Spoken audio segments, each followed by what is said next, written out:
So. In what department? They're like in between environmental psychology and geography. Oh. Maybe a course. Yeah. We are live. Okay, that's the weird part of giving you that. Everything's a bit weird. I'm geography and I'm in anthropology. Environmental psychology and the geographers. It's kind of nice in between this, I find. Nobody knows where anything is. So it works out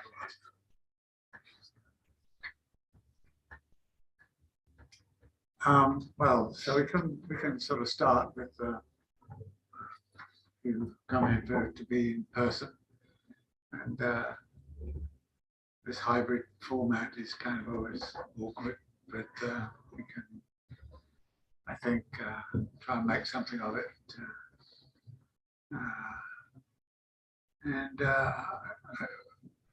Before I start, I'd just like to kind of just comment a little bit about one of the things I've been trying to do, which is to sort of take each topic each week and try and give an account of it in a form that was simple enough to be understood, but at the same time was complicated enough to actually capture something of what's going on around in the world. This is difficult to do, and sometimes I feel I'm being too simple to the point of being simplistic. And then sometimes I feel I'm being too complicated so nobody will understand what the hell I'm talking about. So I don't know where you stand on that scale of 1 to 10 of how far you find the materials comprehensible and how far some of it goes way, way beyond that. Somebody else coming in, join us.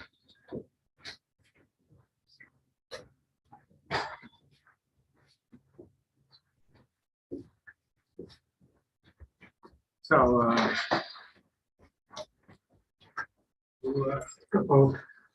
In the slate, I'm sorry. What's your name? My name is Rubens Delacorte. I'm in the ethnomusicology program at CUNY. Oh, great. We are next week also from the ethnomusicology program. Okay. Sorry. Oh, welcome. So I'd be very curious to get some reaction from you in terms of, is it too simple? Is it too, simplistic? Is it too complicated? And all the rest of it? Because some of the topics are immensely complicated and actually have an immense literature around them. And if I did a literature review of each one of these, it would be just one of them would turn into a book, for example. What I talked about this week is the state. There's a huge debate within Marxist circles about the state during the late 1960s, early 1970s. And it got pretty vitriolic and pretty nasty, as Marxist debates sometimes become. And then there came a point where there was a historical sociologist, Philip Abrams, who basically said, look, we've talked ourselves into the ground, and we're simply tired of talking about the state, so let's stop talking about the state. And so somehow or other around 1982, almost everybody stopped talking about the state. And we didn't do with it anymore. Some people did continue, so some works out there and some specific aspects, for example, the work of Gramsci or something like that continued. But the grand debate over how to insert the state into and what its relationship was to political economy was as I say, pretty fierce. There were those who took a very historical materialist view, those who took a very theoretical, abstract view. Never the twain should meet. So there was difficulties of that sort. But it would seem to me, so one of the things I tried to do in this week's reading was to say, well, look, maybe we don't have to talk about the state.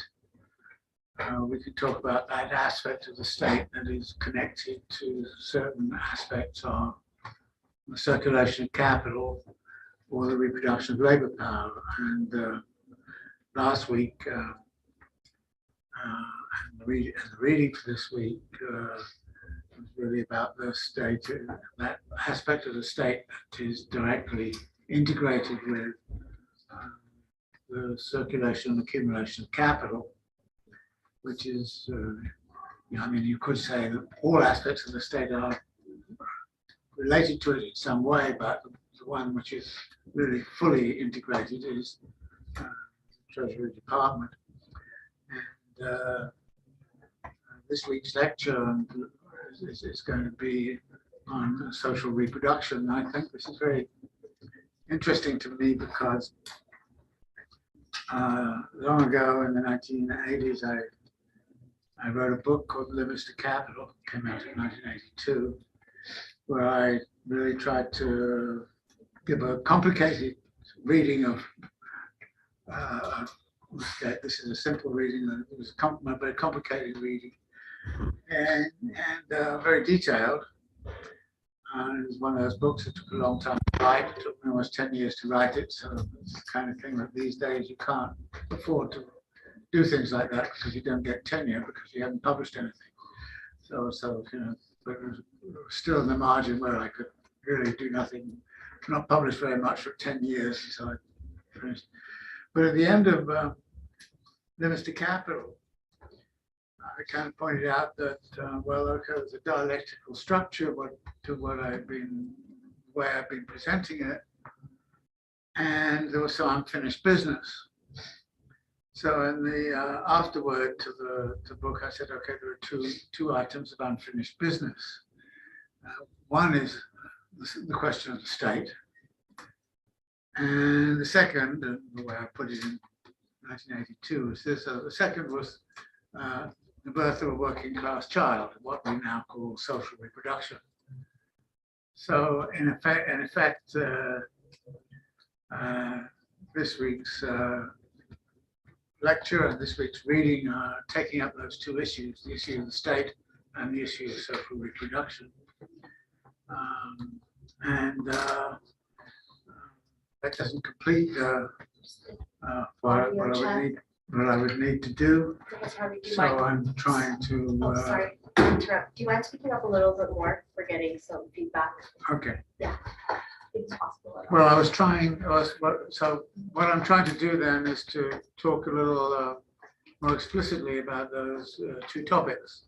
And there are some other topics that I would really want to integrate into this, so that if I had a longer course, there will be 3 or 4 more lectures that I would give to try and complete the nature of the project. But let me ask you a bit about you know, how you feel about the level of difficulty or the level of simplicity that's going on here. Do you find it too easy, is it too simplistic? Is it too complicated? How do you feel about it?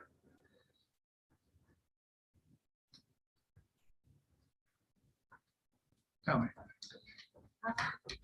You have to speak up for that. Okay, well, at times I'm like a little lost, but for the most part, I feel like I follow like very well what you're saying. I think there's some aspects where I kind of had to look back to previous weeks to remind myself of some of the concepts and see how they relate.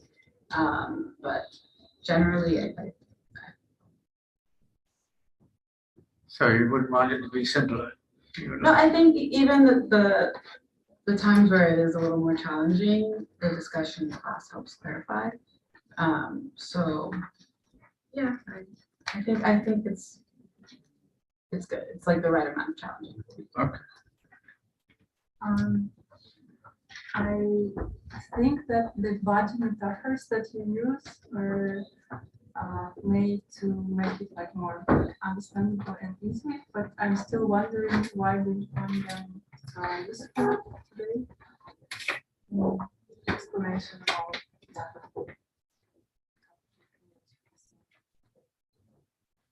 I mean, like you use a lot of organs and nerve system and blood system.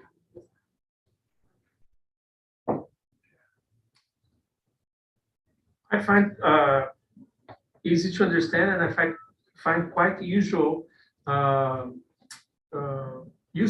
for me to draw my arguments, especially in the music and ethnomusicology field, using Marxist and current capital concepts in music. I think it's quite useful. It's and it's not so difficult to grasp that. Had you spent much time with Marx before? I'm sorry? Had you read much Marx before? Yes, I mean, in class for our courses, we read it. Thank you. For me, it's like both. Like it's little bit like I want to think through and do like apply that into music, but it extends also to the political kind of questions that I have vis-a-vis Iran and that situation. Speak up a little, sir. About the political kind of situation in Iran, that I try to think through these concepts and your narrative of this, I think, would be also relevant to think about like the question of state and class in modern Iran. And I think that is the most relevant question to ask politically at the same time. But this is also very difficult. Nobody also thinks about similarly on a larger scale, so in the Iranian context. So that's very important.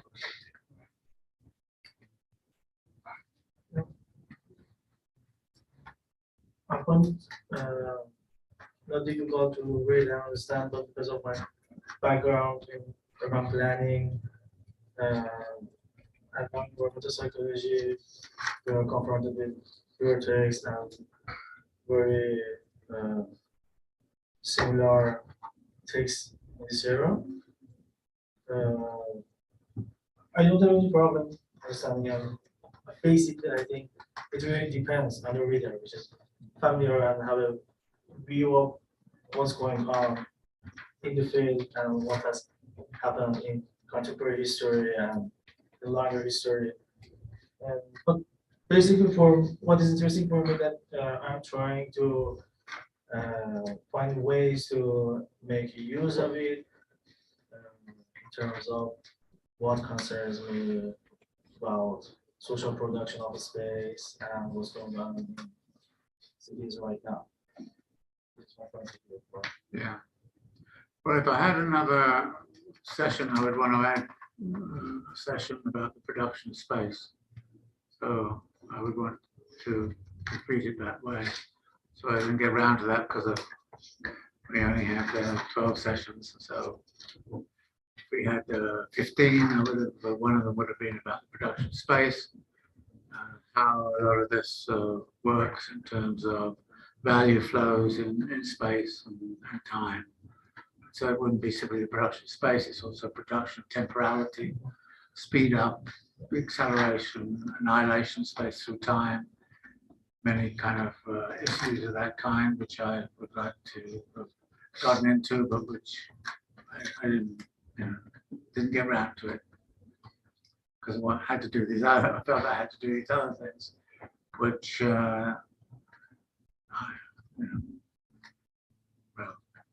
but I probably, if I publish this it comes out in book form, I would probably add certainly a section that would probably be the next section would be about the production space and time, because it then, I mean, my method, I hope you understand this, is to start with the reality, the historical materialist understanding of the reality, and then try and dive down deeper to get some basic concepts from that, and then bring them back into understanding the world. And I think that, obviously the spatial temporal stuff is going on. There's plenty of things to write about and think about in terms of what's going on. And then the conceptual apparatus, which I have worked on in other places, so it would be relatively easy for me to I think, assemble some of that. But that, of course, then becomes very relevant to understanding the dynamics of urbanization and things of that sort. So, but you have to do that on your own, which is okay.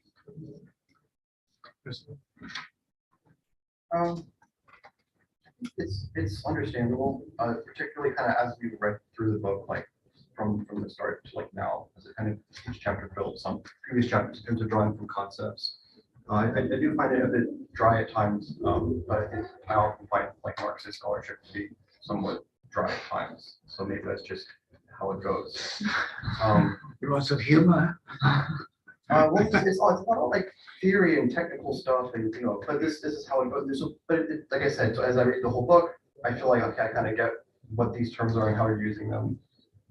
Maybe the start of the book could be like a little more down to earth somehow, and kind of builds into it.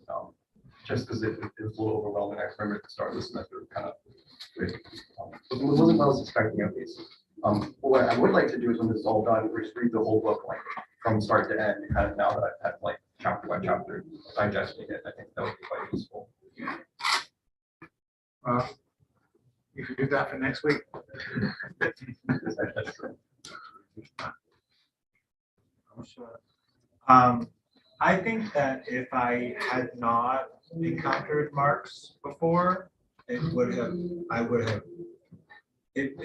was much easier to read some of the earlier sections, in part because the idea of like surplus value and all that was what I was familiar with, and other other aspects. And so that is, in some ways, that's always, if you're reading within a discipline, there's going to be an assumption that the person will have some familiarity with the subject. And so I don't think that's unfair, right? But definitely it was helpful to me that I had read Marx before. And then this week, it was in a sense broader. Like some of the Marx stuff, you're narrowing down to the textual level, and you're trying to work through some of Marx's ideas, and so you're sort of working within the space of a page in some ways. And then this week, and I think to some extent last week also, there is a much bigger canvas in terms of the contemporary global capital, the differences between capitalism in Germany and China, and then going back, some of the ideas of primitive accumulation. There's a lot you're trying to bring in. And so that movement between the focus on Marx's own writings and the broad historical canvas, in some ways, the more technical writing is easier to wrestle with. The broader concepts, it's just such a large, to try to explain the contemporary situation there's just so many elements involved that, but I really enjoy your writing when I especially when I slow down and I read it very carefully. It's enjoyable to read your writing, so I appreciate that. And then seeing you kind of even from week to week work through, sometimes in text the following week I'll see you represent an idea that you had sort of been putting out there the week before, and I can see it's evident how you have moved forward in the presentation of it. So it's just that aspect is just something that I've enjoyed. Yeah. Well, there are two things there. Well, the first thing is that as we're moving through the text, we're moving into territory that Marx didn't elaborate upon. Typically, he mentioned them and said something, and cavalierly went on. So there's an obligation, if you like, to try and complete what Marx was doing. And instead of doing it, you have to kind of wrestle a bit with well, I was wrestling a lot with thinking, how would he have, if he had done it, what would he have said? And what would he have said that would have been consistent with what he did say? So there's that kind of problem going on all of the time. So that's part of the difficulty. The second thing is, I mean, if you found it hard to read, you should try writing it. It was very hard. Some of the sections were very hard to write. Yeah. And I was trying to do it in a, like, say, all right, if you have 12 to 15 pages, and I tried to keep to that, but I failed at the end. 12 to 15 pages to say what is to be said about this particular aspect of Marx's theory, what would you say? So there's a lot of stuff that is, you're excluding, and a lot of stuff that you are, in retrospect, I feel I should have spent more time on. But like I say, it was some difficult choices had to be made, but I was trying to make them in a way that, for me at least, is a bit answer to your kind of question, that for me at least, if not for you, help me understand some of the things that are going on around us. And at the end of the day, that's the purpose of the analysis. The purpose of the analysis is to have a framework, a way of thinking, which allows you to immediately seize upon something and start to analyze it with the help of the deeper concepts which exist in the method that Marx deploys. So that's one of the things that I was concerned with. And the other thing goes back, I think, to something that Christopher was saying at the beginning, which is I very much wanted to do it in a way that revealed something about Marx's method. Now, Marx never wrote a textbook on his method. And if you say, how do I learn his method? Well, my experience over the years, the only way I learn his method is to watch him work and watch him take on topics and see how he does it. And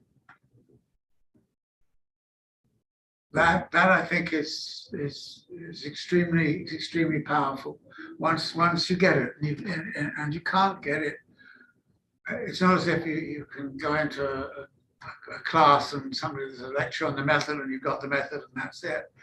It doesn't work like that. There are reasons he never wrote a textbook on method, because I think he thought such a textbook would be impossible.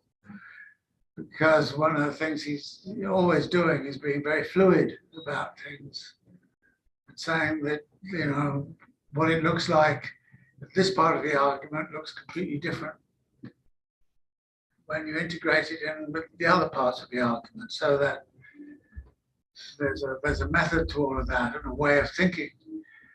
So I would like to, so part of what I was trying to do was to sort of write something that was going to help people understand his way of thinking. But in order to do that, you have to introduce certain concepts, like the idea of totality, for example, which is very important in Marx.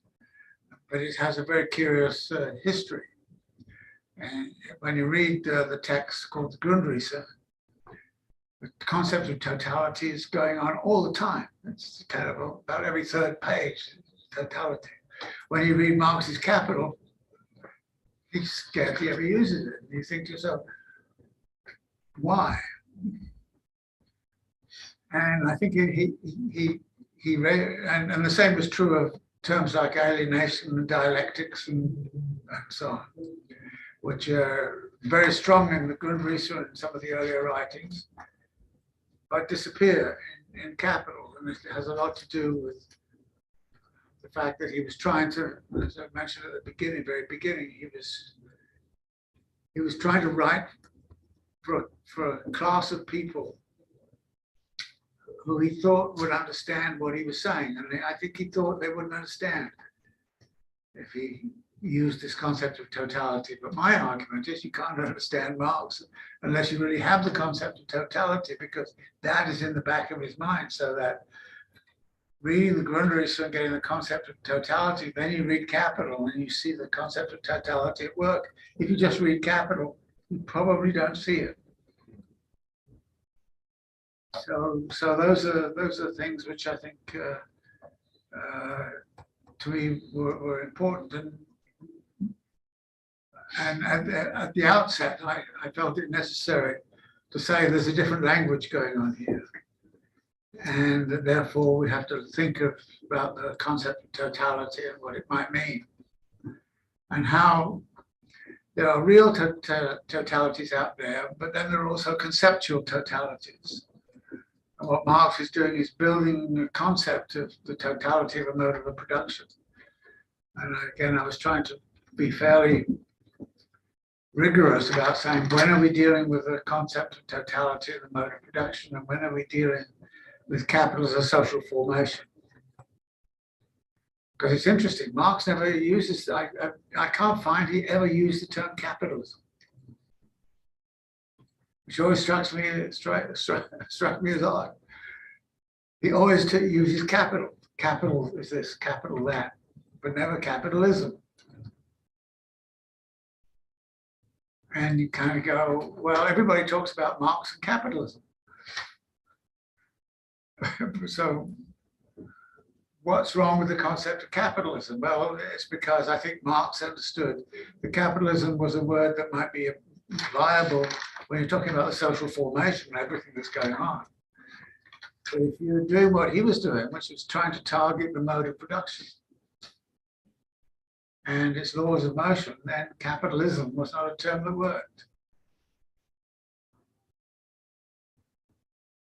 And therefore the conceptual totality he's after, which is trying to capture something that's going on in the world. And that to me was a very important aspect of what I was trying to do. But let's take a look at the state, some of the issues specifically this week that we're talking about. We talk about state finance nexus, the interstate system. And really, there are two parts to this. One is about the interstate system, and the other is about state finance nexus and how to understand that. And in the process of doing this, I was very surprised to see this kind of peculiar structure emerging. Might have surprised you that on the one hand, when you're inside of the state, you have the treasury. And then outside of the state, there is central bank.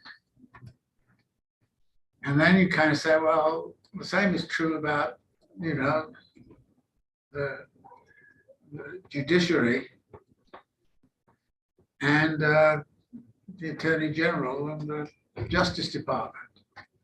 So suddenly you start to see the bourgeois notion of governmentality actually rests very much on this idea that you have two institutions, one set of institutions inside of the state, another set of parallel institutions outside of the state, and that with a particular issue, like the circulation of capital, the two institutions inside and outside of the state collaborate or sometimes get into fistfights.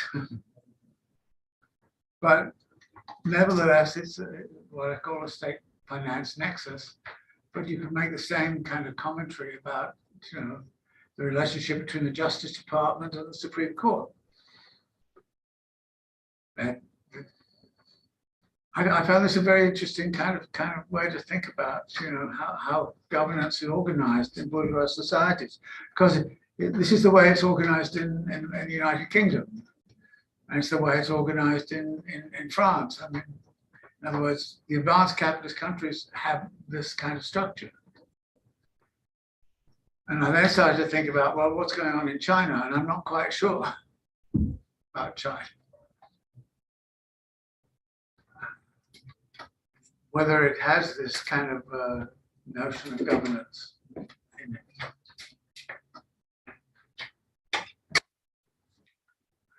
and how it's evolving. But anyway, so what are some questions about the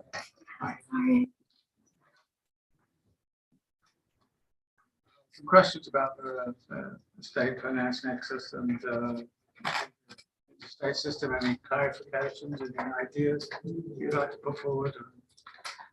I'm very interested to find out what you thought about it.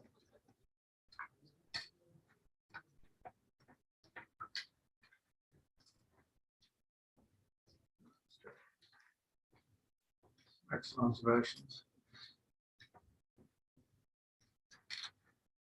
I mentioned nationalization of banks and large industries in the case of Sweden or General Motors with Obama. I'm just wondering how this instrument works exactly, the nationalization with their economic and financial crisis. Well, during the social democratic period, in Britain, for example, coal, steel, automobiles, all of the commanding heights of the economy were nationalized. They were under state ownership. Same was true of France.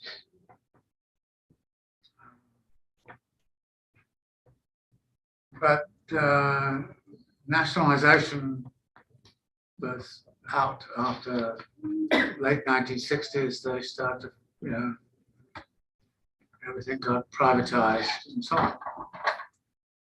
But then what we started to see in the case of Sweden was most interesting. The Swedish banks in the 1990s got caught up in property speculation. And it's interesting how often property speculation comes in. The Swedish banks got caught up and they essentially couldn't meet their obligations. So the state nationalized them. And it nationalized them to stabilize them and to write off the bad loans and all that kind of thing. And then after they had done that, they gave them back to the original owners. So it was a kind of a nationalization that was not meant to be permanent in any way. It was a nationalization so that the state could completely clean up the mess. And then it reverts to ownership. The same thing happened with Obama and General Motors. General Motors couldn't meet its obligations, so the state took. I can't remember whether it was a 49% share or a 51% share. I can't remember what it was. Whatever it was, it took the shares in a certain way that they were non-voting shares. So the state, in effect, had ownership without control, which is a very weird thing to do.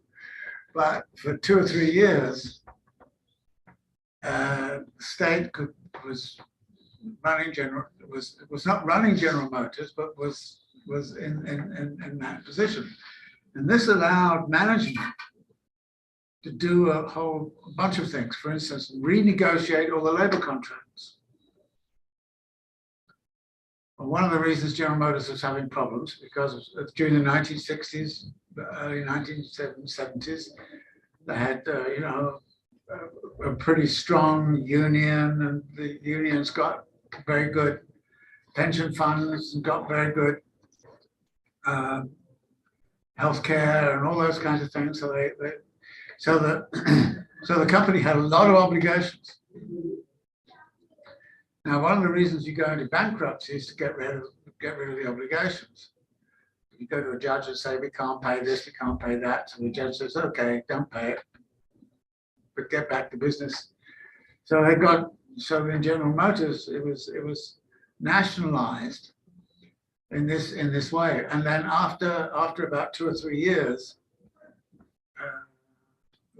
basically the state sold its shares and gave back the majority of to the private sector. So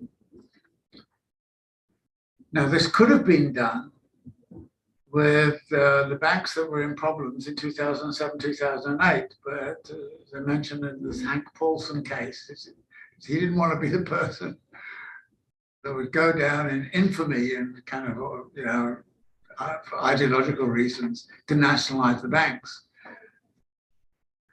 But he could have done. This happened in Iceland. I also provided as an example. Okay. Like later, Yes. after the financial crisis. Yes, that's but right. It was led by the Yeah. social Yeah, that's right. movements. That's an Iceland one. I've forgotten about that, but yes, that's. So it's a tactical nationalization. It's not an attempt to nationalize in order to socialize the company, as was the case when, for example, after 1945, the British nationalized the mining industry.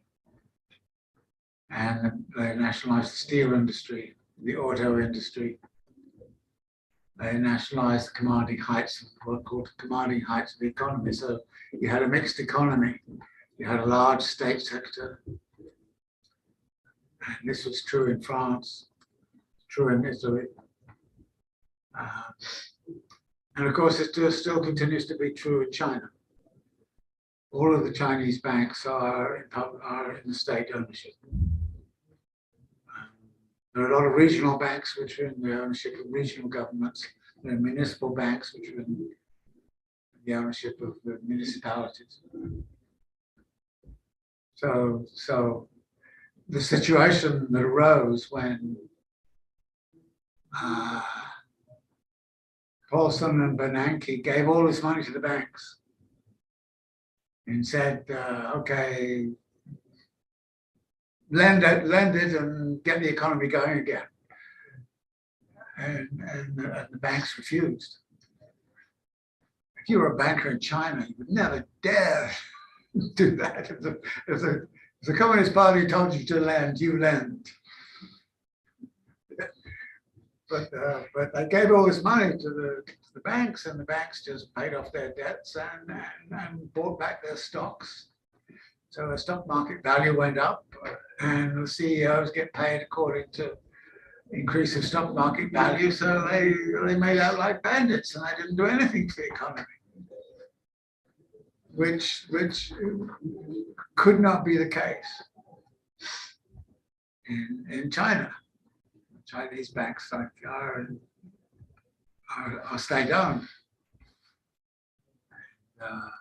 While they have a lot of flexibility as to what they can do, and they have to develop a flexible sector. So that in China, there's the banking system, and then there's a shadow banking system, which is a private system, which the government is trying to control because a lot of it is out of control. But the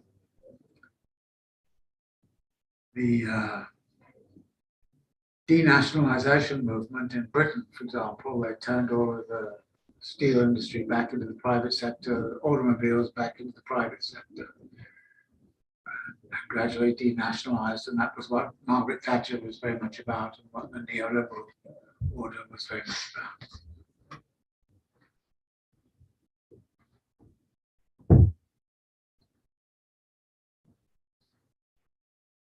Any other questions about this section?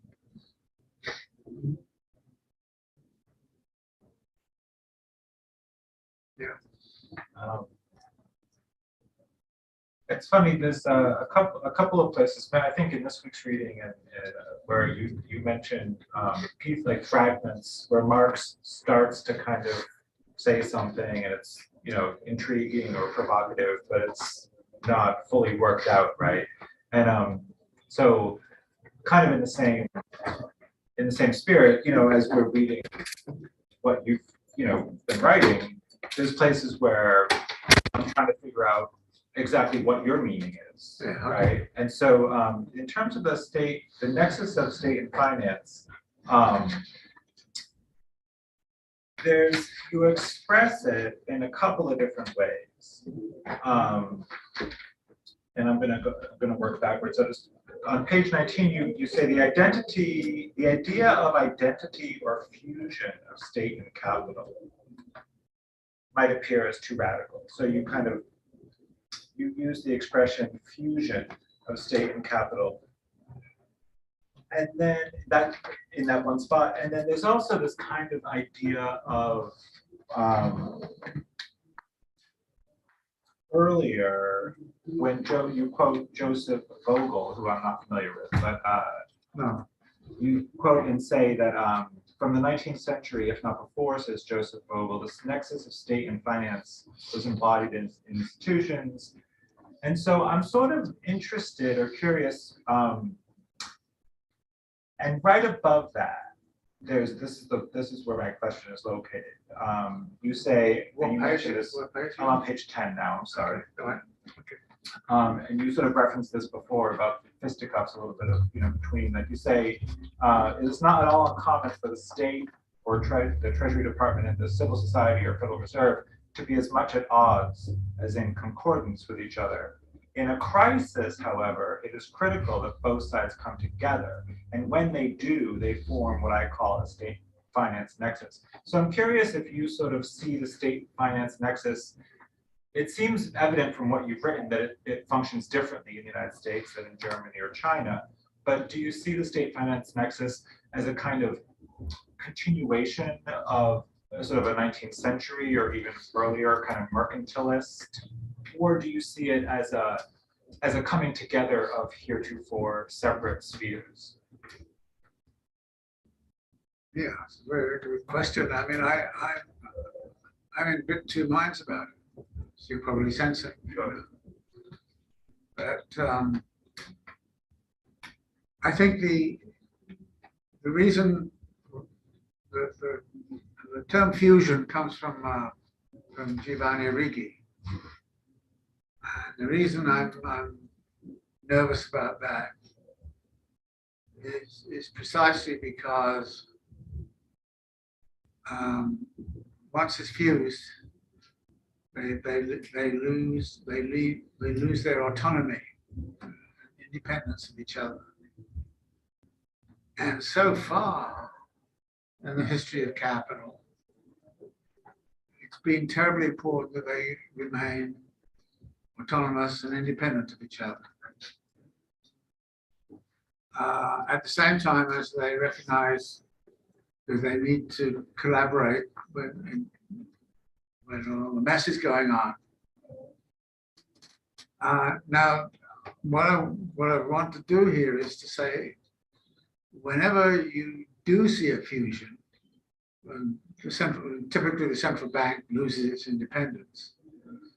And the Turkish case is a very, very good one right now, because Erdogan has a theory of interest, which says that high interest rates are bad for the economy, therefore you reduce interest rates. And if you reduce interest rates, the lira crashes and inflation goes through the roof. But he's been through about 6 central bankers in about the last year, including half of his family who run the central bank and do what he says, which is meet a crisis by reducing interest rates. Now, if you can imagine the situation in this country in the late 1970s, when inflation was already running at around, I don't know, 16 or 17%, and Volcker raised the interest rate to 20% or something like that. I've forgotten exact details, but because if the inflation rate is 16% and the interest rate, the real interest rate has got to be at least 16% to be on par, So, but if you imagine back then, if Volcker had said, okay, we're going to put the interest rate down to 2%, what would have happened? Well, this is what Erdogan's doing. And that is because, in a sense, the central bank has been absorbed inside of the state apparatus. Now, there have been, coming from the left, the idea that you should actually nationalize the central bank. And actually, the Bank of England for a while was nationalized, which is why Gordon Brown, a Labour chancellor, denationalized it and put it back in as independent, because he saw that this was a dangerous situation. Now, I don't, but then this then leads into this sort of question as to what should the left do if it comes to power about this concatenation of forces of the Treasury Department and the, I mean, right now the Treasury Department acts in such a way as to, you know, bolster the oligarchy. That's what the oligarchs want. The central bank is doing what they want. So in a sense, the incredible increase in inequality that's gone on over the last 20 years has come about of a concordance of. So you would say, well, if I become, you know, the socialist prime minister of the United States or socialist president of the United States, what would I do? The Treasury and the central bank. And if I fuse them, would I get into the sorts of problems Erdogan's? Were the communards right not to take over the Bank of France in 1871? And I mentioned the case of Bolivia, which is really very interesting, because Bolivia had a very Marxist government under Morales, and the deputy prime minister, who is deputy president or vice president of a man called Linares, was a dyed-in-the-wool Marxist, a very strong Marxist.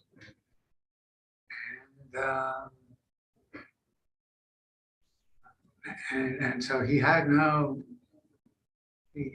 reason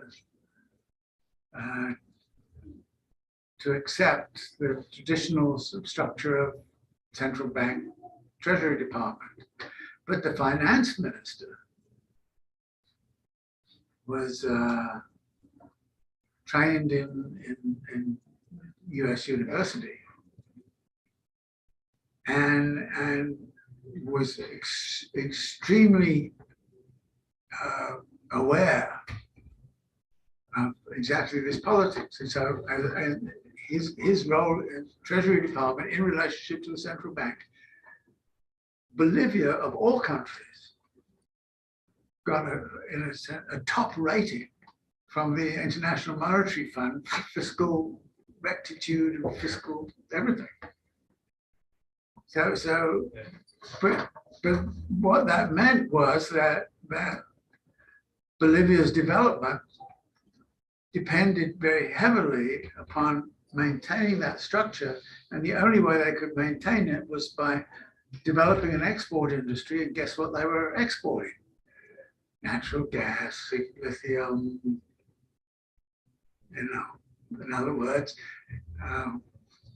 they got into extractivism, as they call it.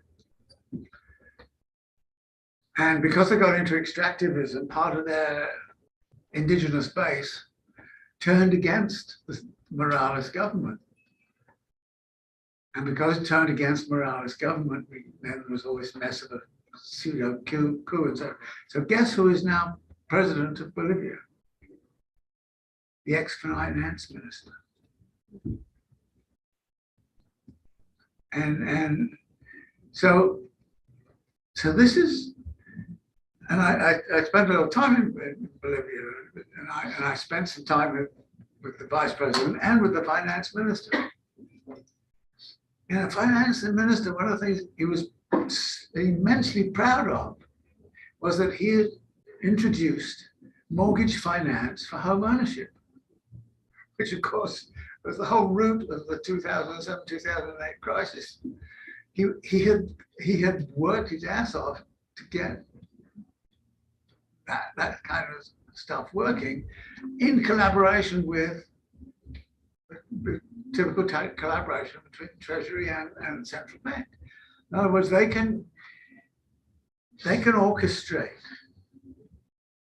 things, and I use this phrase sometimes, and I probably would want to use it more strongly. But they in a way, they form the central nervous system, sending out messages to all of the places where debt is flowing. They're the central nervous system for a contemporary capitalist economy. And a contemporary capitalist economy is the kind of economy that's developed under neoliberalism. So that financialization, this structure, is, if you like, a manifestation of the neoliberal turn that began in the mid-1970s. Now, how are we going to get out of it? And I'm kind of going, well, maybe we should attempt a fusion. So maybe Origi is right to sort of talk about fusion, but there's something that would have to be created, and it would have to be created in such a way that you don't run into the problems that Erdogan is stirring up, or the problems that have arisen elsewhere. So but what was also so interesting to me is that the left, if it thinks about this, about taking central command at all, always thinks about taking over the state.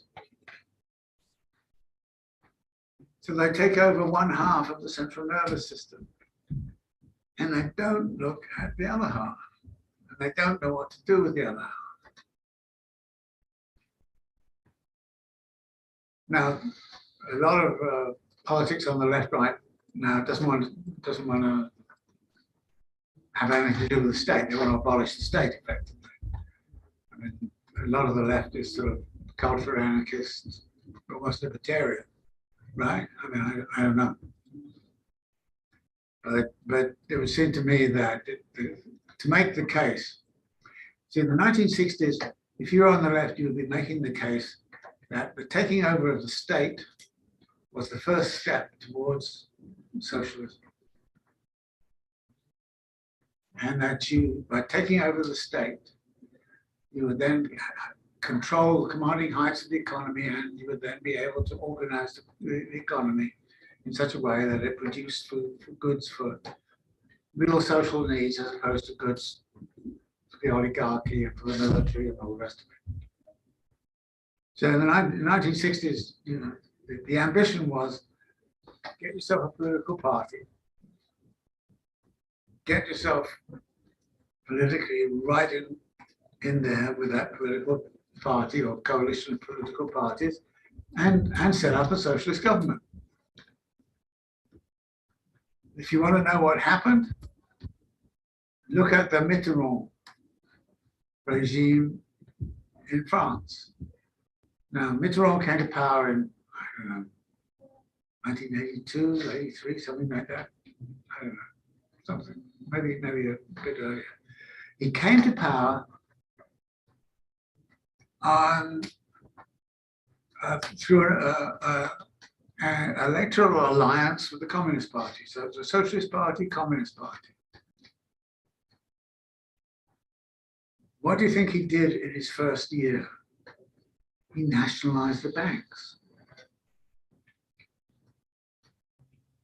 He started to nationalize things. What? This is interesting, because what happened? What happened was actually the thing that was most terrifying to the French population was he started to control the use of credit cards. Credit cards had just come in. The French have this thing called carte bleue, like a Visa card. And Mitterrand put on capital controls and started to control the ability of French to spend as much money as they wanted on their credit cards when they went on vacation. Oh, good Lord. There was capital flight. And inflation. And within 1 year, he reversed course. He nationalized banks, became a good neoliberal president. So I guess that's one of the reasons why people kind of say, well, you know, getting state power is no good because you get state power and look what happens when it's wrong. He couldn't do anything with it. The philosophy was that they were going, it was exact terms, it was something like the economy will run on the basis of the rejuvenation and regeneration of internal demand within France. And internal demand within France was going to come out of socialist redistribution of wealth to the lower classes who would spend a lot of money, the market would pick up, the economy would boom because of effective demand coming from the lower classes and all the rest of it. So the philosophy was going to do that. They started to try and do it.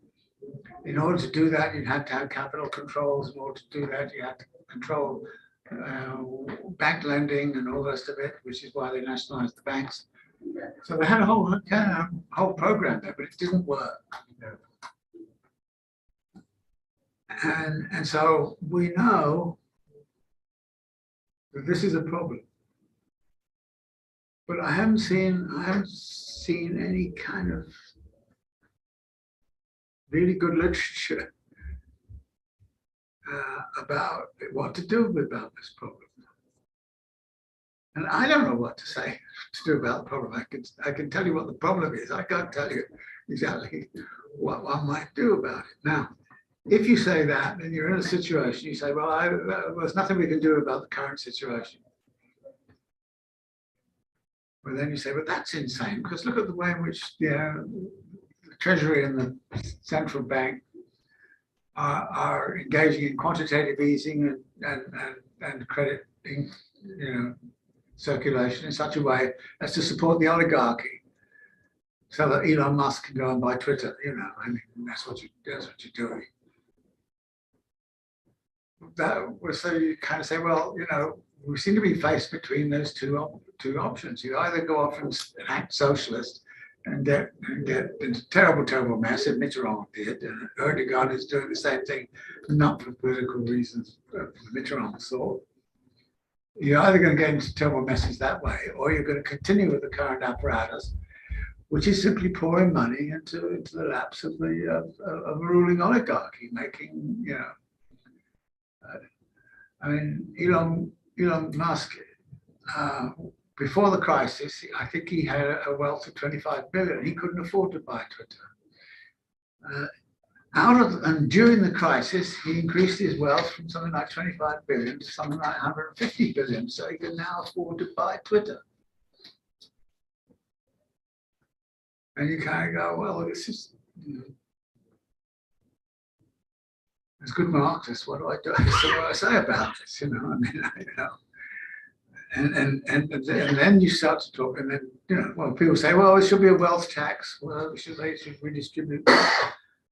Okay, maybe some redistribution go on. But I'm nervous about. Just go back. That's why I'm nervous about using this term fusion. But I would not rule out that a solution might be found that would require a fusion of Treasury and central bank, so that they could orchestrate a controlled redistribution of wealth.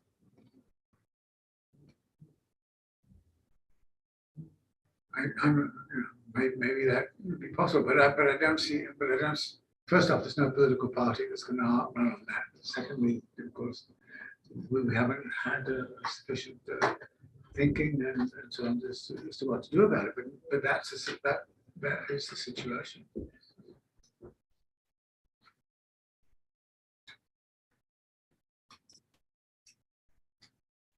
On the state finance nexus,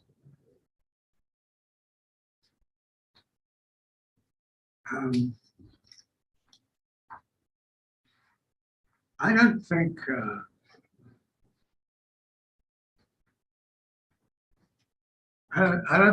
the central bank, when it raises interest rates, consults with the Treasury. I don't think the Treasury, when it puts out a bond issue and raises more debt,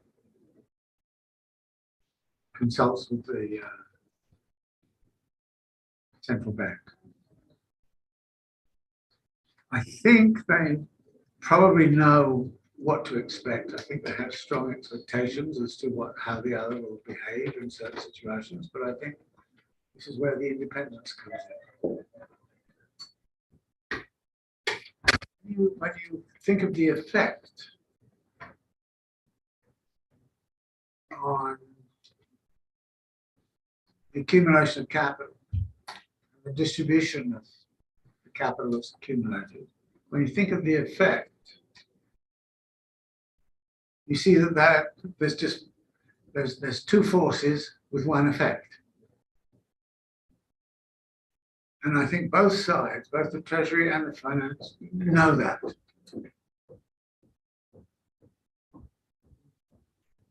And certainly the oligarchy know that.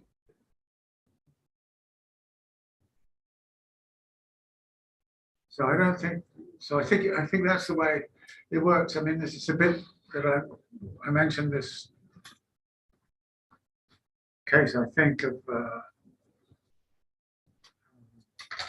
situation in the Detroit automobile industry in the 1960s, where there was no collusion between the three big auto companies, but there was price leadership.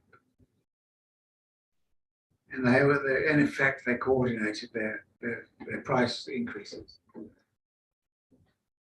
But they never talked to each other about it. So when the Feds tried to find a telephone call or a letter or something, they couldn't find anything. They couldn't find any trace of any conversation between the CEOs. No communication. No. So the three auto companies could claim that they acted completely independently with no consultation. And it was true. On the other hand, de facto, they all did the same thing. And I think that the same sort of relationship applies, because there are some rules. I mean, I mentioned this in the case of South Korea bankruptcy, near bankruptcy. In the East Asian crisis,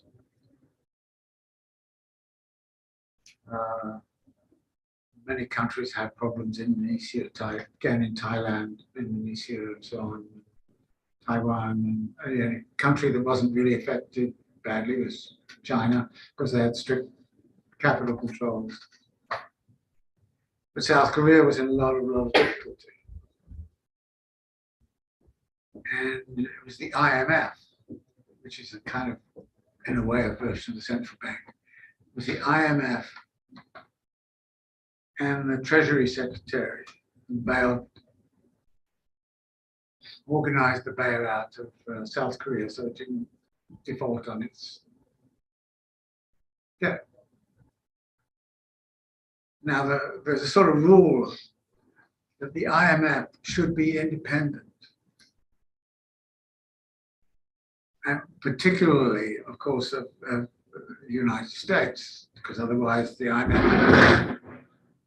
IMF would lose all credibility if it was simply seen as a tool of the US Treasury. But they needed the US Treasury, and there was a story about the negotiation of the South Korean debt. They could not be in the same room. So they have the Treasury folk were in a room down this corridor, and the IMF people were in a room in that corner, the Koreans were in another, and so they had to somehow shuttle between the three, and they never actually talked to each other. Nobody could show that they passed messages or anything like that. It was but in effect, it was the coalition of this case, the Treasury Department of the United States and the IMF that orchestrated the South Korean bailout.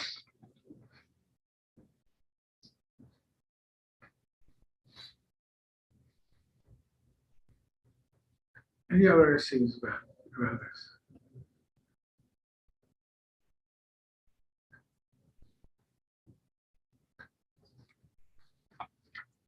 So if not, I'm going to bore you by reading this week's lecture, which I don't mind telling you was extremely hard to write.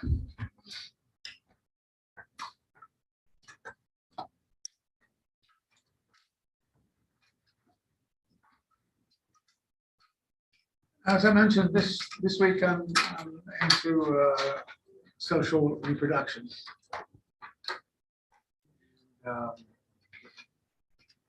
This has been a big issue for reasons that will become apparent.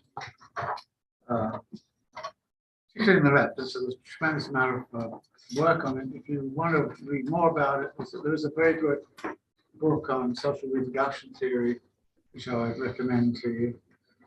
It's by Titi. It's edited correction by Titi Bhattacharya. I mentioned it in the printed version. So this week it's social reproduction and the circulation of labor power.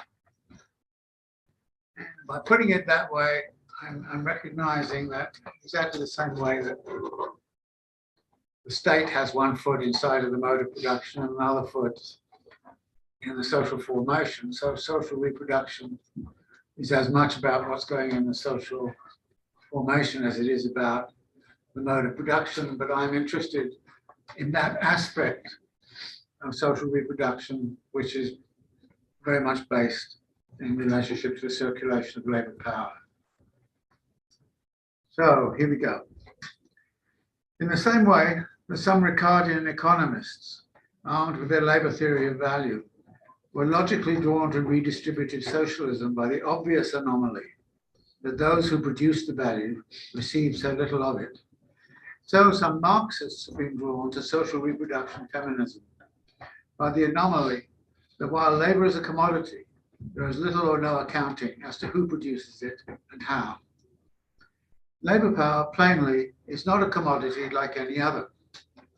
In normal commodity production, the inputs of constant capital are noted and their value is transferred by labor into the value of the final product.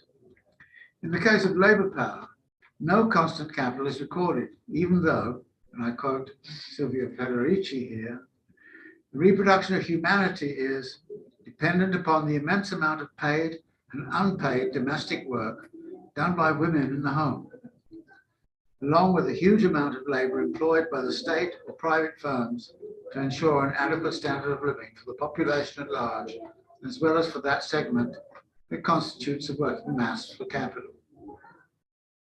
The capitalist process of reproduction produces, and I now quote Marx, produces not only commodities, not only surplus value, but it also produces and reproduces the capital relation itself. On the one hand, capitalist, on the other, the wage laborer. It is therefore the capitalist that produces the worker as a wage laborer. By the same token, it is of course the wage laborer that produces the capitalist. By converting part of his capital into labor power, the capitalist kills two birds with one stone. He profits not only by what he receives from the worker, but also by what he gives him. Part of the capital is converted into means of subsistence, which have to be consumed to reproduce the muscles, nerves, bones, and brains of existing workers and to bring new workers into existence. End of quote. The reproduction of labor power under capitalism is first and foremost about the adequate provisioning of the household economy, within which the workers' powers to labor are reconstituted. The contradiction between these requirements and the competitive drive to reduce wages to a bare minimum in the quest to maximize profits, this contradiction is obvious. If the capitalist produces the worker as a wage laborer, then it is, however, capital that is also responsible for the conditions of reproduction of labor power. The fact that this obligation is so opaque to bourgeois economic theory has everything to do with capital's concerns to keep such questions hidden and irrelevant to theorization. The internal dynamics of household economies is a very different world from that of capital, constructed on quite different social relations. Questions of gender and sexual differentiation and the responsibility of parenting loom large. The monetizing of social and exchange relations takes on peculiar forms.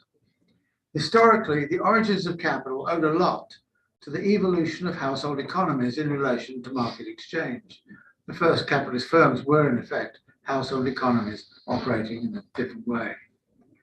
While the gradual emergence of capitalist firms from the protective cocoon of the household left the household behind in the organization of production, it never lost its role as a privileged site for social reproduction. As such, it has a contradictory position. On the one hand, capitalism depends heavily on the household to replenish labor power and reproduce gender hierarchies.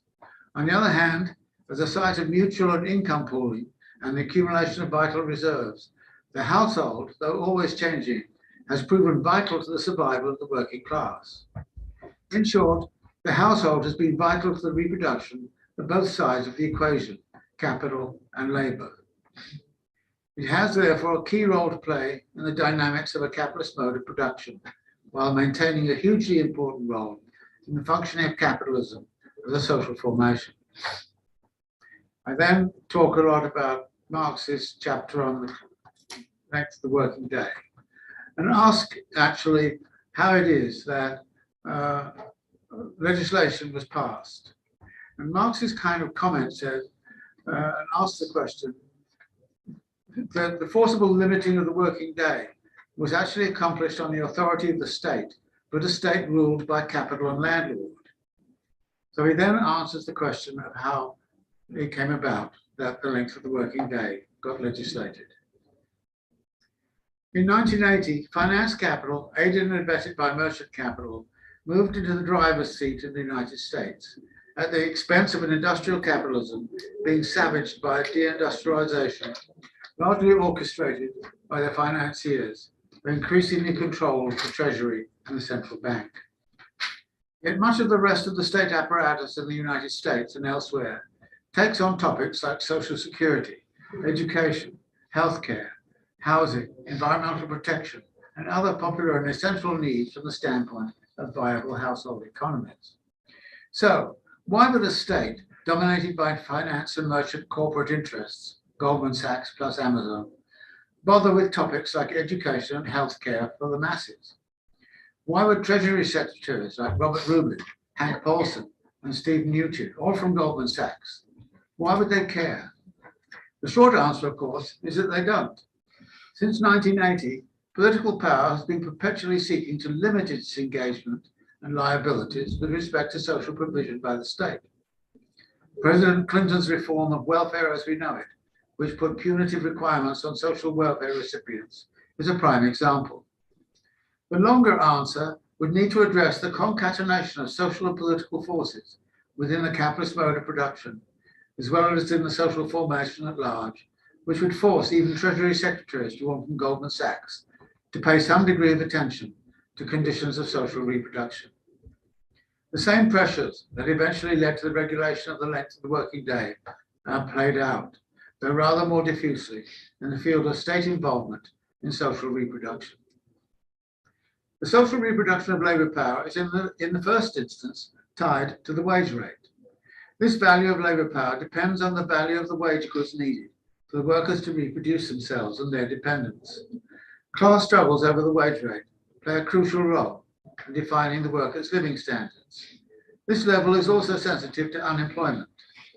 Deindustrialization of the sort that saw the city of Sheffield in Britain lose some 64,000 good-paying unionized jobs in the steel industry in 2 years in the mid-1980s radically changed the conditions not only of production, but of social reproduction, both within the neighborhoods as well as in households.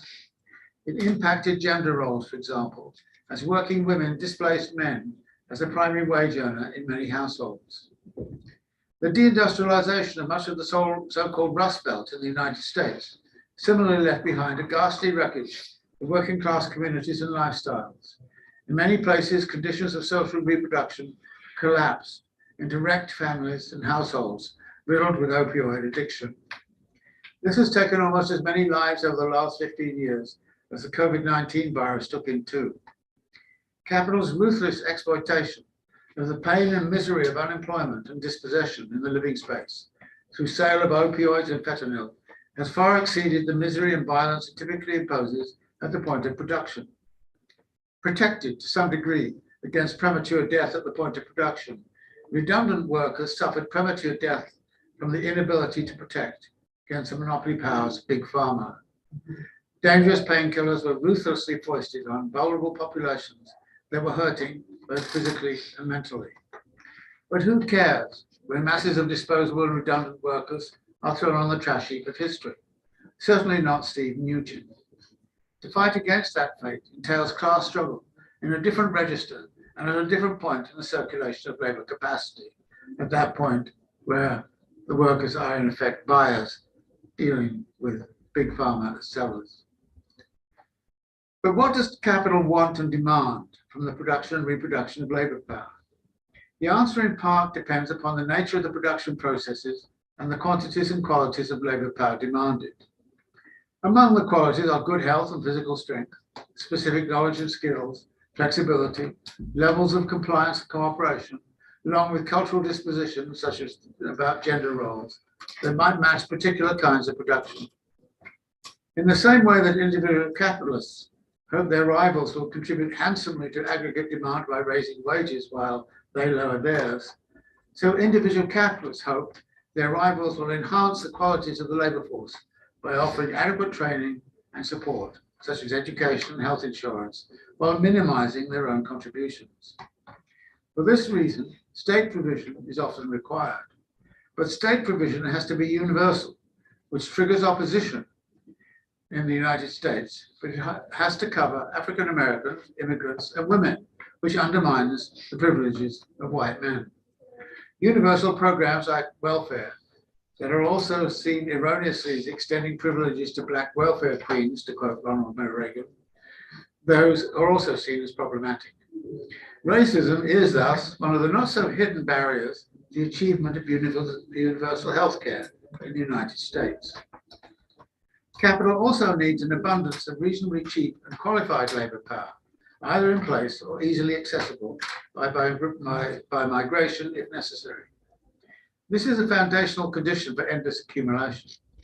But population growth is now mainly restricted to Africa and some parts of the Middle East and South Asia, although birth rates are declining even in India. The correlation between economic conditions, such as income, actual and prospective, and unemployment on the one hand, and demographic indices such as age of marriage and fertility rates on the other, is strong. Pronatal policies in many European countries, such as France and Hungary, merely check prevailing trends, while antenatal policies, such as high levels of student indebtedness in the United States and rising costs of child rearing almost everywhere, point in the other direction. In peasant cultures with high birth rates, children are valued from early on as work assistants in the fields and in the workshops, and as guarantors of some sort of social security in old age, provided at least one of them survives high mortality rates. In an urban world dominated by capital, conditions are very different. Child labor is frowned upon, if not outlawed. Life expectancies rise, for example, from 35 to 70 over the space of a generation in China, and some level of social security is usually organized by the state to support retirement. Children are still exploited, as Gayatri Spivak points out, but no longer through systems of family labor, but as avid consumerists and proto-entrepreneurial beings. The conditions of reproduction of the Industrial Reserve Army, upon which capital so crucially relies, also need to be addressed. How are they fed and cared for when they are unemployed? State supports of social security and unemployment and disability benefits exist in many parts of the world, though often in ways that do not cover women or minorities. The increasing massification of labour supply, which was earlier described, implies a rising mass of the Industrial Reserve Army, which left to its own devices could well pose a threat of mass unrest. When the labour force could easily be replenished by large flows from peasant sectors, which bore all the cost of production, reproduction, and caring through partial proletarianization, the capitalist state could be lightly engaged in extending resources for such purposes. The drying up of this source of labour supply puts more and more pressure on the capitalist state to assume costs of reproduction and caring for the Industrial Reserve Army. Much longer life expectancies have, in addition, increased enormously the burden of properly caring for aging populations. This is as much of a problem in China today as it is in the United States or Italy. Indeed, China now constitutes a prime example of the problems that arise when a rapidly aging population collides with a diminution of the flow of labour surpluses from the countryside. The care industry for an aging population therefore features large in analysis of contemporary problems of social reproduction. This was not the case in Marx's day, when life expectancies were at best in the mid-30s and the peasant reserve was huge. The crisis of adequate care provision is now a major issue. Capital's labour demands are in constant flux, particularly due to technological changes, new divisions of labour and new lines of production in the varying fields over which the coercive laws of competition hold sway.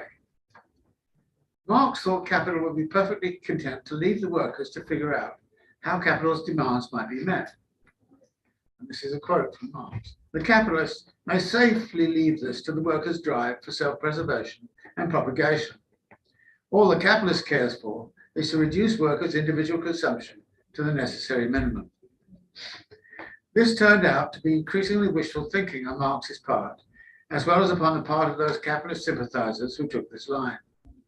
Silvia Federici argues that Marx failed to recognize the importance of reproductive work because he accepted the capitalist criteria for what constitutes work, and he believed that waged industrial work was the stage on which the battle for humanity's emancipation would be waged. Since the 1970s, a lot of ground has been made up in drawing attention to the significance of reproductive labor as a distinctive form of oppression of women in particular, and hence a site of social and class struggle. But reproductive work in the household is only one part, albeit a critical part, of the application of labor in the provision of education, healthcare, garbage disposal, and the provision of a large range of services regarded as necessary to the determination of the value of labor power. That the cost of these services should be reduced to an absolute minimum is the holy grail of neoliberal politics, compared to the social democratic regimes of the 1960s, in which the golden chain of workers' oppression was somewhat loosened. But the provision of these social services, from education to garbage disposal, has its own troubling history of dubious labour practices, culminating in strikes by school teachers, healthcare workers, garbage workers, and others. There have been times when the militancy of such reproductive workforces has been the cutting edge of class struggles. In the early years, Gramsci openly wondered if neighbourhood organisation, with its perspective of the working people as a whole, including the street cleaners, daycare providers, and horse cab drivers, along with women at home, might be just as important to organising and defining the will of the people as the factory councils, where the perspective was defined by a given industrial plant, usually from a male perspective. Gramsci was here echoing Marx and Engels, who urged that workers must, and I quote them, make each community the central point and nucleus of workers' associations, in which the attitudes and interests and workings of the proletariat will be discussed independent of bourgeois interests. Strong militant organisation by women on a neighbourhood basis has long been a powerful support for all forms of class struggle at the point of production. In Gramsci's time, the houses of the people in Italy and Europe, community centres organised mainly by women but expressive of class solidarities, were just as important to political action as the factory councils. Such organisations often built affordable housing for the worker households to live in. Wage workers who give up their labour power to capital alienate their living labour capacity for the hours of their contract before resuming their life as living, sensuous and cultured human beings outside of the immediate domination of capital. They have a seemingly separate daily life outside of their workplace, in which their own reproduction, advancement, and self-development as human beings might proceed. This is, Marx suggests, a world where a different concept of work and value, based in use values, to that which capital defines, is a real and oppositional possibility. It is from this that we might even see the contours of a new state of society. As recipients of a wage, workers act as buyers and consumers, rather than as wage labourers opposed to capital. It is out of their free choices in the market the workers construct a daily life for themselves, albeit under conditions of an increasing weight of debt peonage. Their struggles in this realm are indirect class struggles. Movements of opposition arise against accumulation by dispossession by merchants, bankers, landlords, service providers, greedy corporations, and even the state itself.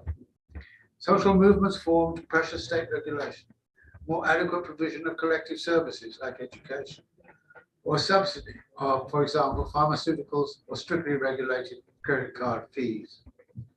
The politics that Marx describes in his chapter on the working day become generalized, though somewhat more diffuse. The qualities of a worker's daily life are restricted by the capitalist drive to push wages down to a minimum of life's pleasures, such that laborers maintain themselves as pure laboring machines and as far as possible pay their own wear and tear, including that of raising their children. And I was quoting Marx here. Capital's strategy makes it impossible for the worker to strive for wealth in general form, or to participate in the higher, even cultural satisfactions, the agitation for his own interests, newspaper subscriptions, attending lectures, educating his children, developing his tastes. But while individual capitalists be their own workers, as exploitable labor, the laborers employed by others are viewed as potential customers, not only with needs, but endowed with sufficient monetary power to pay. Mass production means mass consumption, and much of the mass consumption inevitably must pass through the consumer power and cultural preferences expressed in the working class household economy. Herein lies a serious contradiction. Wage repression limits effective demand for wage goods and degrades conditions of social reproduction in the household. On the other hand, the hierarchy of wages that frequently accompanies divisions of the labor force, associated with skills, talents, and managerial positions, builds strong blocks of consumer power in the market while stratifying the working class. In addition, capital has from time to time and place to place loosened the golden chain. And benevolent capitalism occurred in the Detroit Compromise negotiated in the auto industry after World War II. And this brought about rational consumption on the part of what was then called the affluent laborer, somebody who no longer exists. Capital has a long history of creating new wants, needs, and desires, and much of that occurs in the realm of daily life habits and customs within households and neighborhoods. Traditions of consumption are, in fact, as importantly established within the neighborhood and within the household. But children need to learn how to labor as well as how to socialize with others and how and what to consume. The family and the household constitute the space that is supposed to socialize the children and produce a laboring human being ready and able to participate in capital's labor processes. It is not a space whose qualities are determined by capital alone. It is a complex space riven with complex and multiple social relations. While, for example, gender is omnipresent as a form of distinction and difference within the whole network of capital circulation and accumulation, it is very prominent, if not basic, to the social relations within the household, often designated as a family. This is one of the primary sites for the reproduction of labor power in most of the world. The social wage of labor depends heavily on the state organization of forms of social provision, such as education, healthcare, housing, water and sanitation, and the like. The qualities of social reproduction are contingent on the social wage, the market wage plus the wage received in kind through state expenditures. The neoliberal state has in recent years typically reduced the social wage through a politics of enforced austerity. This, when coupled with wage repression, has markedly reduced the standard of living of labor over recent years in the advanced capitalist countries, though with two compensating trends. Cheaper wage goods, as exemplified in the Walmart economy, based on the China trade, means that the real wage, measured by what money can buy, does not sink so low as the nominal wage. While individual wages may decline, household incomes may also remain steady or even rise as women enter the labor force en masse. Given the subsequent travails of systematic deindustrialization and the concentrated political attack upon the Fordist affluent worker, whose income was sufficient to support the whole family, women have often become the main wage earners in the household. This in turn intensifies the increasing market commodification of household labors. In many of the major metropolitan areas of the world, a goodly proportion of family meals are now either provided by fast food enterprises or by takeout. The introduction of new labor-saving household technologies, washing machines, dishwashers, vacuum cleaners, and the like, puts pressure upon the disposability of incomes at the same time as they do not necessarily save the time, as is customarily advertised. This is supplemented in some instances more than overwhelmed by the unpaid work of social reproduction, both in the home and in the community. This is a critical issue that has been the focus of controversy since it was first collectively broached in the feminist movement of the 1960s. The wages for housework movement did not succeed, of course, in its immediate aims, but it did put the question of the role of unwaged work, much of it performed by women, firmly upon the agenda. The importance of this work, particularly in relation to providing adequate care for the elderly, the sick, the disabled, the young, and what Marx referred to as the hospital, the Industrial Reserve Army, is impossible to deny. How that work might best be organized and its financial and emotional burdens shared and funded is a critical question. The neoliberal orthodoxy that leans towards radical state austerity has pushed these burdens into the family and into whatever other social form the household might take, leading some, such as Melinda Cooper, to suggest that in the case of the United States at least, the Fordist conception of the family and of social reproduction has been superseded by the forging of the neoliberal family as the current basis for social reproduction. The uneven gender burdens within households may be in the course of some amelioration, but the progress is slow, not only because of a deeply embedded presumption about proper gender roles, but also because both the state and civil society set up institutional norms that reinforce rather than ameliorate gender distinctions. Only recently, for example, have parental leave options mandated by the state have become gender neutral. Fortunately, the contradiction between critical perspectives and free thinking on the one hand, and controlled and disciplined conformity to some preordained orthodoxy on the other, that contradiction never goes away. When political society invests heavily in free thinking higher education, as the US did in the 1960s, then the result was high rates of growth, along with the US domination in research and development and new technological applications that lasted for generations. It also produced a student movement that demanded free speech and critical mobilization against the state war machine, culminating in the uprisings of '68 and the civil rights movement that began with racial oppressions before opening the path towards gender and social incorporation of all manner of marginalized others into civil society. When political society turns higher education into a commodity, it has to be purchased or debt financed in indigestible slabs. And when research is tied to the narrow interests of corporations and militarized state, then the result is a generation of well-trained but politically dumb and debt-encumbered students who know how to research and manage vast amounts of information, but who have no talent, if recent complaints from corporate heads are to be believed, for the kind of critical thinking that is required to innovate, solve real and uncomfortable problems, and manage contradictions creatively. Productivity, in other words, stagnates. This is the danger. This is why militant action in the world of social reproduction, coupled with an attack upon the dominant mental conceptions that political capital promotes, moves center stage in the ongoing struggle for human emancipation from domination by the abstractions of capital. Fortunately, the tradition of the autodidact has not died out. There are plenty of such people in the grassroots social movements who have the potential to rescue politics from the clutches of the formally trained academics and intellectuals who presume the superiority of those mental powers and training confers upon them the unique right to lead and govern.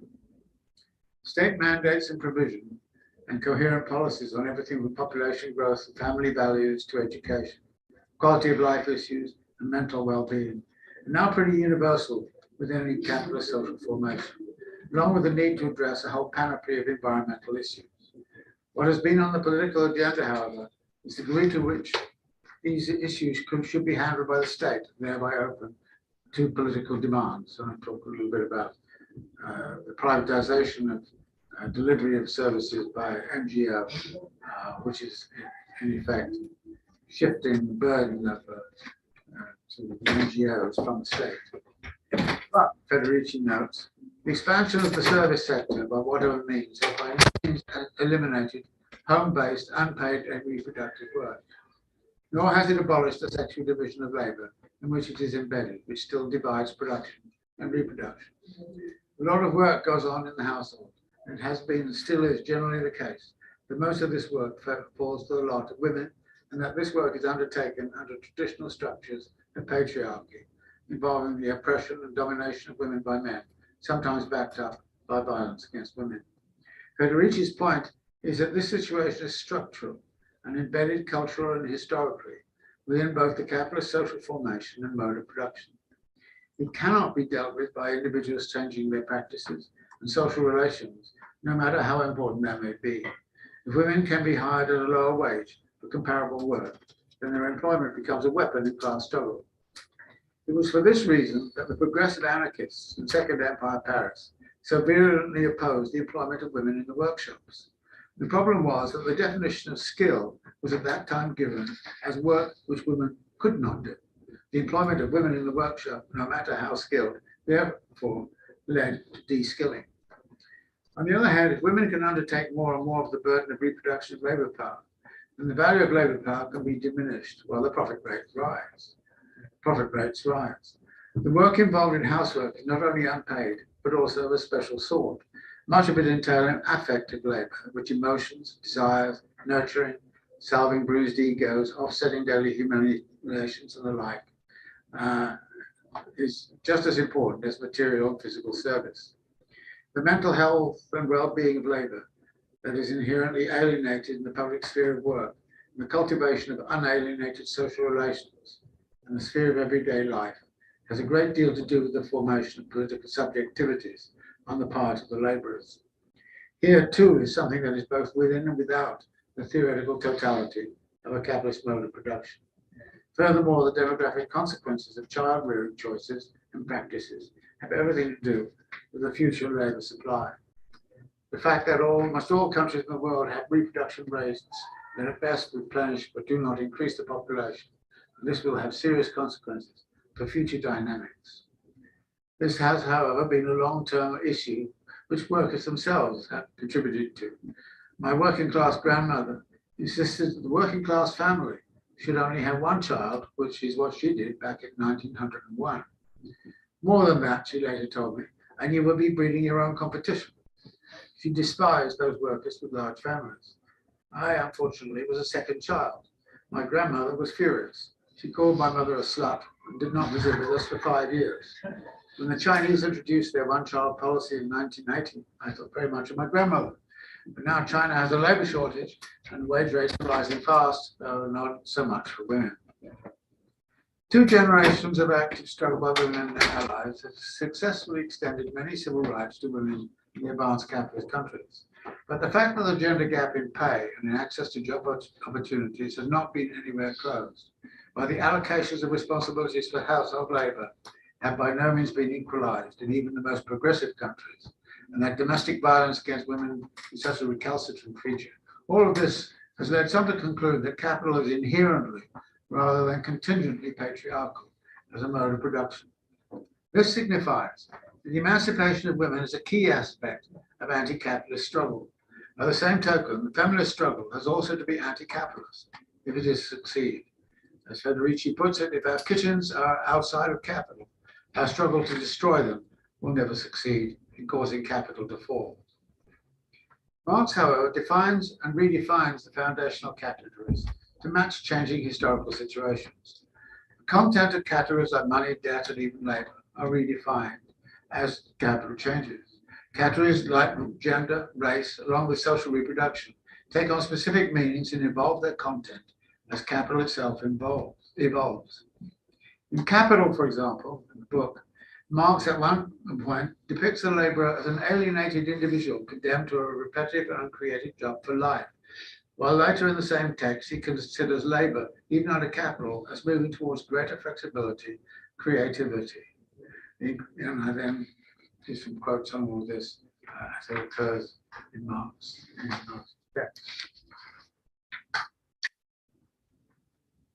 This depiction contrasts dramatically with how Marx presents laboring possibilities in relation to machine technologies.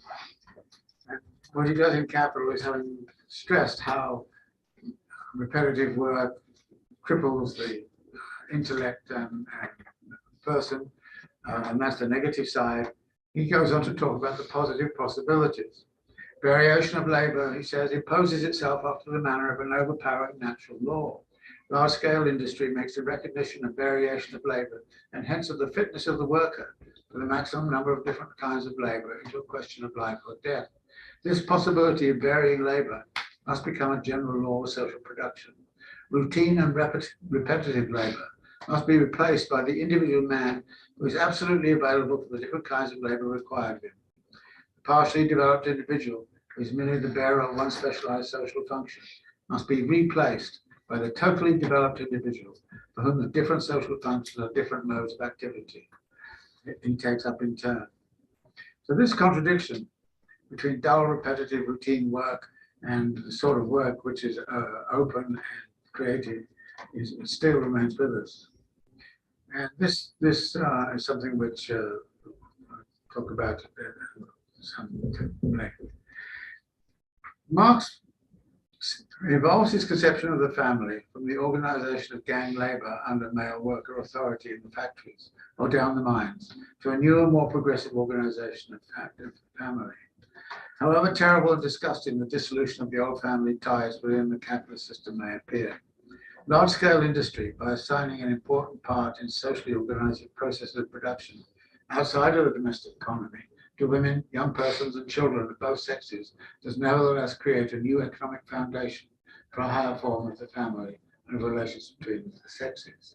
What happens in Capital is that Marx talks about the negative side and the positive side of both the labor processes and family life and all the rest of it. Says there's some real positive possibilities here, even before there is some sort of socialist revolution.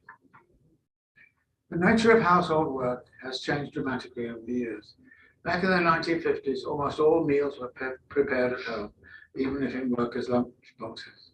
And in my youth in Britain, all washing and ironing was done by hand, with Mondays taken up solely by that labor. Food preparation is now market-driven, and washers and dryers have become ubiquitous, even if in the local laundrette. But alas, child rearing is as time-consuming as it ever was, and much of that is left to women. Again, I will cite Amanda Cooper on all of this.